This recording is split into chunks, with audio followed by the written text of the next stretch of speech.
Hey y'all, it's me, Danny.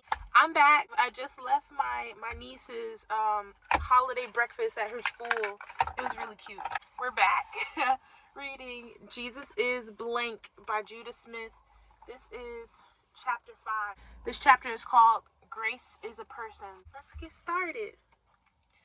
When someone gives you a gift and says, "Go on, open it. I want to watch," you should be nervous. In my experience, that's usually an indicator that something bizarre is about to go down. I'm sure you've been there. The person is certain you will love the gift. He or she can't wait to watch your reaction, which may include, but not be limited to, tears, shouts of joy, and dancing in the streets. So you open it, and you don't even know what it is. "Oh wow," you say. It's non-committal and safe, and it buys you some time to regain control of your facial muscles. "Do you love it?" they ask breathlessly. "Of course, yes. Wanted it, loved it, had to have it. How did you know?" And when you leave, you put it on a shelf in your closet and you only bring it out when they come over because you have no idea what to do with it. That's what a lot of us end up doing with grace. We don't know what grace is or what to do with it, so we leave it on a shelf most of the time. Then we bring it out when we need to get ourselves out of trouble. This shallow understanding leads some people to abuse grace. They sin on purpose. They plan ahead to sin. They know better, they know the truth, but they turn their backs on it. Then they plead grace like the Fifth Amendment when they get caught. For them, grace is a way to weasel out of owning their own actions. It's the ultimate Christian trump card. I was a youth pastor for 8 years, and I ran across my share of shady dudes who wanted to live like the devil but still call themselves Christians. I had asked them sometimes, "How are you doing? You staying pure?" "Not so much. I'm a dude, got hormones and stuff, but it's all good." "I'm a dude too. It's not easy, but there's hope. You want to stay pure, right?" "I don't know, I think I'm okay. Better than a lot of people. Sure, sin's bad and all, but that's what the grace of God is for." Grace of God? Clearly they didn't get it. Yeah. God's grace is there for you. Is there to help you change too. Are you seeing improvement? "Not really. Getting worse, actually. But hey, grace of God." And off they would go, unchanged and unconcerned. People who flaunt their sins in the name of grace don't know what grace is. They don't know what to do with the gift they've been given, so they make it into something that it isn't. A get out of jail free card, a cover up, a rug to sweep the nasty stuff under. That's not where grace belongs. That's like putting your bicycle in bed next to you. It doesn't fit there. If we aren't careful, however, we can overreact. Blatant hypocrisy makes us want to qualify grace, to hem it in with restrictions and rules so people don't abuse it. But in the process, we invalidate the very truths that would set people free. As I write about the unfettered favor of God, the lavish love that covers bad behavior and embraces bad people, I can hear the concerned voices in my mind. He better not get too crazy with his grace thing. He better balance out that grace with some truth. He better qualify what he's saying. If he just preaches grace, people are going to start sinning. Newsflash, they're already sinning. People don't need grace to sin. They need grace to deal with the sin they already have. Lately, I have realized something about grace that has changed my life. It's nothing new. People have understood this for years. It's straight out of the Bible. But it has become real to me and has helped a lot of things fall into place. Grace is more than a principle, more than an idea, more than a doctrine or dogma, more than a cover-up for sin. Grace is a person, and his name is Jesus. Oozing grace. John, who was one of Jesus' disciples and closest friends, wrote this about Jesus. "We have seen his glory as of the only Son from the Father, full of grace and truth. For from his fullness we have all received grace upon grace." For the law was given through Moses. Grace and truth came through Jesus Christ.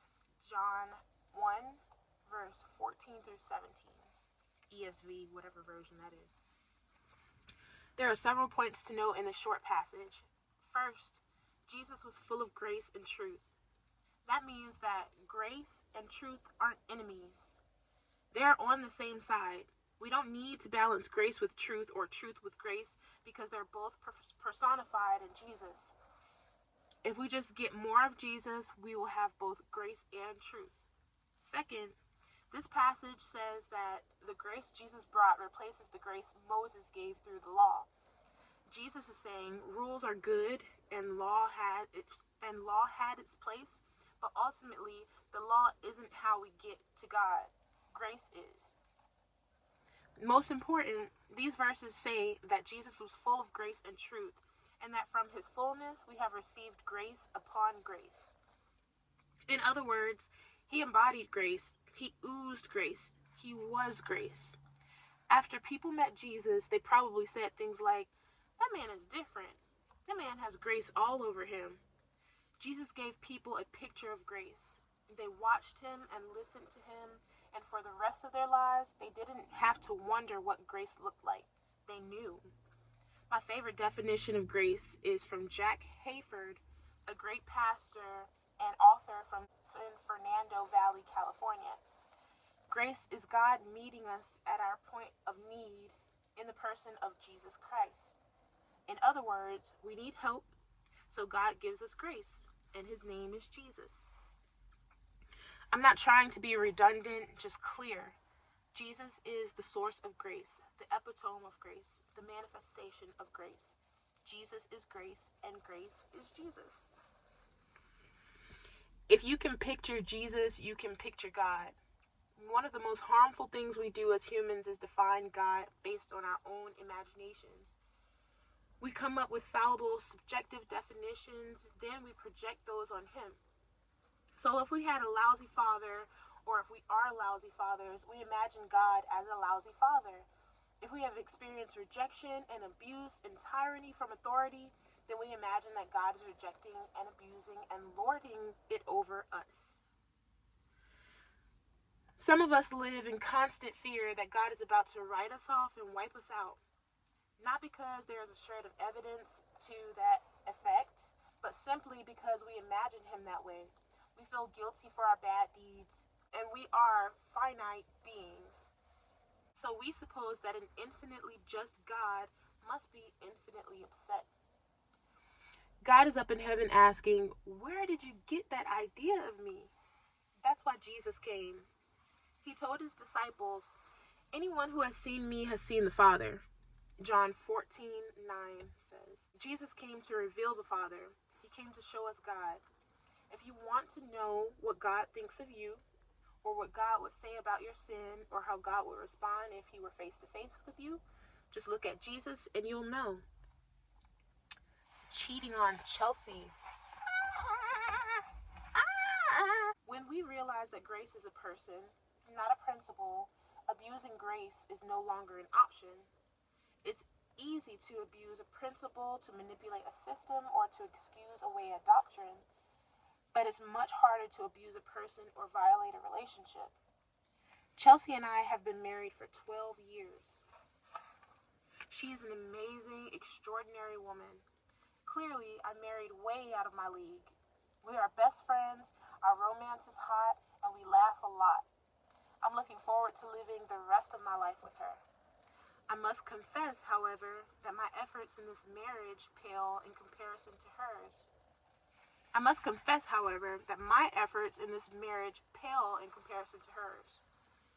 Chelsea is a much better spouse than I am.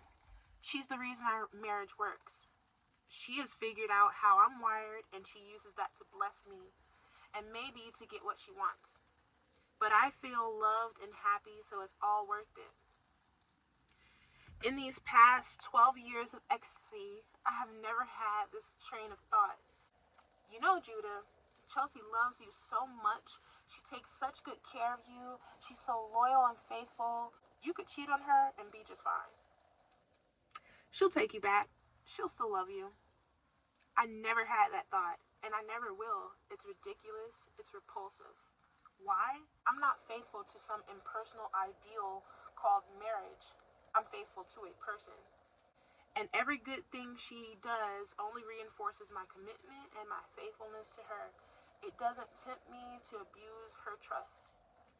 When some people hear about grace, the first thing they think is, so I can go out and do whatever I want and God has to forgive me?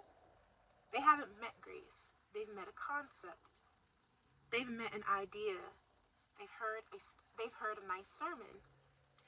When you look in the eyes of grace, when you meet grace, when you embrace grace, when you see the nail prints in Grace's hands and the fire in his eyes, when you feel his relentless love for you, it will not motivate you to sin. It will motivate you to righteousness. When we meet grace, it becomes the fuel of our faith. We pray, we read our Bibles, we worship, and we live the purest lifestyle we can because we love a person. Allegiance to a doctrine can only last so long, but relationship trumps everything. We'll do anything for someone we love. Beware of Smurfs. The movie The Smurfs came out a while ago. If you haven't seen the movie or the 80s cartoon series it was based on, the storyline revolves around a bunch of tiny blue creatures called Smurfs who live in a magical land where they're constantly being chased by and then outsmarting a wizard named Gargamel and his cat. I hope I said that right. Gargamel. Standout memories include their irritating theme song and their use of the word Smurf as every part of speech known to man. I smurf you. It's such a smurfy day. All the Smurfs are having a smurf of a time, smurfily smurfing around the Smurfity Smurfs meadow, and so on. I was a kid in the 80s, and I remember that some of my friends were not allowed to watch that show. Why? Because clearly, Smurfs were of the devil. That was common knowledge in certain Christian circles. People wrote books and preached messages about it. Smurfs were little blue demons, and Gargamel was a wizard, and there were spells and magic and a black cat. Watching such stuff on TV would surely corrupt the child and lead him down a dark path. Some people reading this book know exactly what I'm talking about. Others are scratching their head and wondering what planet I grew up on. Here's the reasoning. Well-meaning Christians and churches wanted to protect their kids from evil influences, so they created rules to identify what was healthy and what was not. I'm not going to say whether the rules I grew up with were right or wrong, because that's not the point. Were there negative influences kids needed to be protected from? Without a doubt. Did some Christians overreact? Of course. The point isn't whether my childhood was more deprived or more sanctified than someone else's. The point isn't whether watching Baywatch meant you had taken the mark of the beast. If you didn't know what Baywatch or the mark of the beast are, don't worry about it. The point is this. Some of us put too much trust in rules. Rules are not bad, but they can't save anyone. The best a rule or law can do is set a boundary and threaten punishment for crossing that boundary. People still decide whether to obey the rule or not. My parents were much stricter than most parents I knew, but I didn't rebel. I didn't turn my back on God. I didn't feel like I had to go off and try out sin just to see if I liked it. Why? It wasn't because of rules. It wasn't because of threats. It certainly wasn't because I have such a compliant personality. My parents and now my wife can attest to that. It was because of relationship. I disagreed with their judgment calls sometimes, and I'm sure I was eloquently vocal about it, but I never doubted their love for me. On some level, I realized their rules actually proved their love for me. Whether the decision was right or wrong was less important than the motivation behind it. I've watched parents make rules out of fear. They try to use rules to guarantee their kids will stay on the straight and narrow. That doesn't work. That's not what rules are for. Rules are meant to lead us to relationship, not to replace relationship. Let me throw out a word of caution. Focusing too much on rules and too little on grace tells children that what they do is more important than who they are. Smurf on that for a while. These principles aren't just for parenting. This is how our relationship with God works. For God, it's more about relationship than about rules. Far more, Jesus proved that. He loved sinners. He loved us long before we ever did anything to deserve it. Then he gave his life to pay for our sin so we could have an eternal relationship with God. Here's the part that must frustrate God a bit. We take this grace-based, love-filled, amazing relationship and we build a wall of rules around it. We turn relationship into religion. We quantify, codify, and classify grace until it's more about us than about God. Sure, we do it out of our good hearts. We realize our sin sent Jesus to the cross, and we determine never to sin again. Ever, ever, ever. And we make up rules to keep ourselves far from the edge of sin. Our solution is also our problem. Is not sinning really what it's all about? Is that God's top priority? When we get to heaven, is God going to peruse his celestial spreadsheet to say, it was close, but by your sin to holiness ratio, it's better than the national average, so I'll let you in. When we see Jesus face to face, sin is going to be the furthest thing from our minds. All we will be thinking about is his grace and his love and how happy we are to be in his arms. When we make up rules because we are afraid people will sin, we end up doing an end run around faith. It's not fear that saves us, it's faith. Fear of failure has a sneaky way of becoming a self-fulfilling prophecy. We focus so much on what we don't want to do that we are drawn to do it like a moth to a flame or like a mosquito to a bug zapper, since we're in the 21st century now. Make rules and follow rules as needed, but don't focus on rules. Focus on faith. Focus on grace. Focus on Jesus. Sometimes, in our zeal to avoid sin, we set aside the grace we need to do so. Despite the fact that we've made a mess of things in the past, we tell God, thanks for forgiving me and all that. Now I'll take it from here. And we run full tilt into a brick wall. Then God puts Humpty Dumpty back together, and we thank him for his forgiveness, and we still do it all over again. I don't hate rules, but I think we need to keep them in their place. And more than that, we need to recognize the preeminence and sufficiency of grace. Here's the bottom line. Everything that rules can do, grace can do better and more besides. Why rules are not enough. To that end, here are some observations about the shortcomings of rules and, by extension, about the need for grace. They are generalizations, of course, not infallible laws of nature, so don't get too defensive on me. Whether you are a free spirit, frustrated by your inability to follow rules, or a perfectionist who prides yourself on a straight-A lifestyle, this is for you. Rules are often arbitrary. Some things are gray, not black and white. What to do in these situations comes down to a judgment call. I can't be your judge, and you can't be mine. The longer I pastor, the less prone I am to tell people what to do, and the quicker I am to just hug them and pray with them. If you're looking for a brain-dead list of do's and don'ts to lead a happy, holy life, I can't help. I'm not smart enough to tell you what to do in every circumstance. Or maybe I'm not dumb enough. It depends on how you look at it. But there is a simple, fail-proof answer, and it works for every culture, every time period, every family, every personality type. Jesus. When you focus on a person instead of a set of rules, things fall into place. 2. Rules are powerless. Rules just tell us what to do and what not to do, but they don't actually help us accomplish it. If we're not able to follow the rules, we end up feeling condemned and hopeless, which demotivates us and makes it even harder to keep the rules.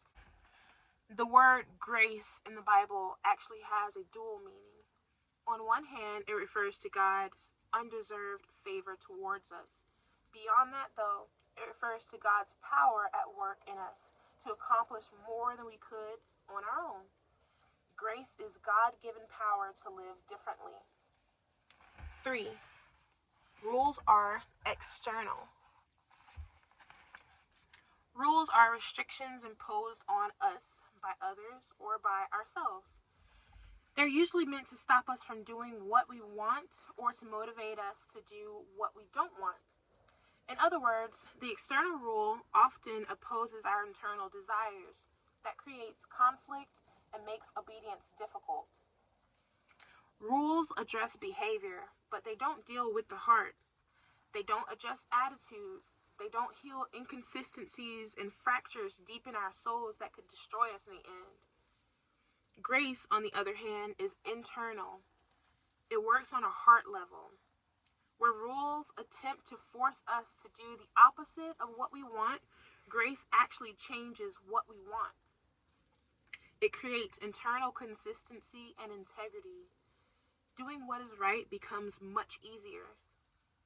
Ever meet people who are so holy they can't enjoy life and they won't let you enjoy it either? That's not holiness. That's self-importance and legalism. It reminds me of Debbie Downer from Saturday Night Live, SNL. You could be talking about anything from football to the lottery, and they manage to inject a pseudo-spiritual comment that points out how spiritual they are because they don't partake in such earthly pleasures. When we focus on Jesus instead of a code of conduct, when grace changes our desires so we are internally motivated and not just externally restrained, we become a lot more fun to be around. It's much better advertising for holiness than biting people's heads off. I'm just saying. 4. Rules point us toward ourselves. Rules and regulations are more about us. Grace is more about Jesus. If all we focus on and think about and work for is checking off our holiness to-do list, we will tend toward arrogance and self-sufficiency. Sooner or later, of course, we will figure out that perfection isn't sustainable and will swing to the opposite extreme. Condemnation, that's no fun either. Grace points us toward Jesus. It keeps us humble, and it also gives us hope that we can live a good life after all. When we mess up, we don't get emotionally derailed. We get up and try again because we know Jesus is on our side. He's not mad at us or even disappointed in us. He's excited that we are trying, and he is there to help us learn and grow. 5. Rules are often based on fear. Most rules are successful only if they have teeth, if there is some sort of reward and punishment system in place. We obey because we're afraid of missing out on a reward or because we're afraid of being punished. That is fine in many instances, such as an employer, employee, or teacher-student relationship, but it's not a healthy father-child relationship, which is what the Bible calls our relationship with God. God motivates us to live right because it first draws us close to Jesus. As we get to know him more, we want to be more like him. It's natural, it's organic, and it's effective. 6. Rules emphasize the negative. Life isn't about gritting our teeth or doing what is right. If we think holiness means spending the rest of our lives missing out on what is fun because we don't want to go to hell, sooner or later, most of us are going to give up and go have fun, and we'll just hope God is in a good mood when he decides our eternal destinies. Hopefully, we'll have a 50-50 chance. Grace focuses on the abundant life Jesus freely gives us. What I give up is completely irrelevant because what I gain is so awesome. Until you've experienced it, it's hard to describe what the goodness of God feels like. But it's as far away from a list of do's and don'ts as you could imagine. When I was a kid, I thought fast food burgers tasted incredible. That was mostly because my parents only bought steaks when my sister and I weren't around. Cheapskates. Then one day, I tasted some real steak. My life was forever changed because there's no party like a red meat party. I'm sorry if that offends you. I would make a terrible vegetarian. Today, if I had to choose between the Golden Arches and Ruth's Chris Steakhouse, I'd choose Ruth's Chris every time, no question. And the last thing on my mind as I bite into a buttery bite of medium rare man food would be the one pickle excuse for a cheeseburger I had to give up. Once you savor God's goodness, sin holds no lasting appeal. Messy grace. Before I move on to another topic, I should mention that rules are easier to deal with than grace. That's a big part of their attraction. That's why we keep making up rules even when we can't keep the ones we already have. Rules are tidy. Grace is messy, unpredictable, unqualifiable. I can hold up my life against a set of rules and easily determine if I'm a good person or a bad person. I can do the same with your life, and I can do it from a distance without having to mess with a relationship and compassion from the grittiness of real life. Not so with grace. Grace risks its reputation to eat with notorious sinners. It sacrifices its schedule to help hurting people. Grace doesn't allow us the luxury of aloofness. It doesn't get so distracted with doing good things that it forgets about people. If you choose to live by grace and not by rules, you are in some messy moments. But once you've embraced grace, you'll never let go.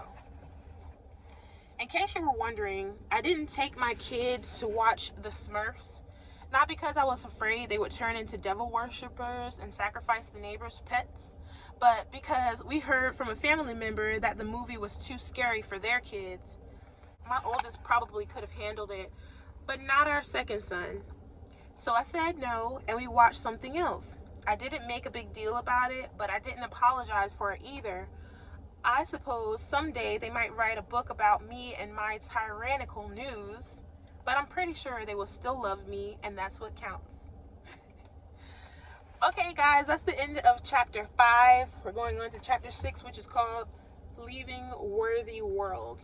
And that'll be the next video. So thank you guys for watching this. Hit the thumbs up button if you like it.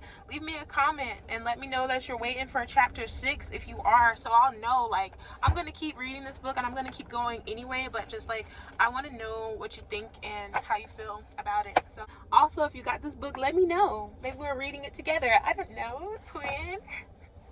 So anyway, thank you for watching this video. I'll see y'all next time. Bye.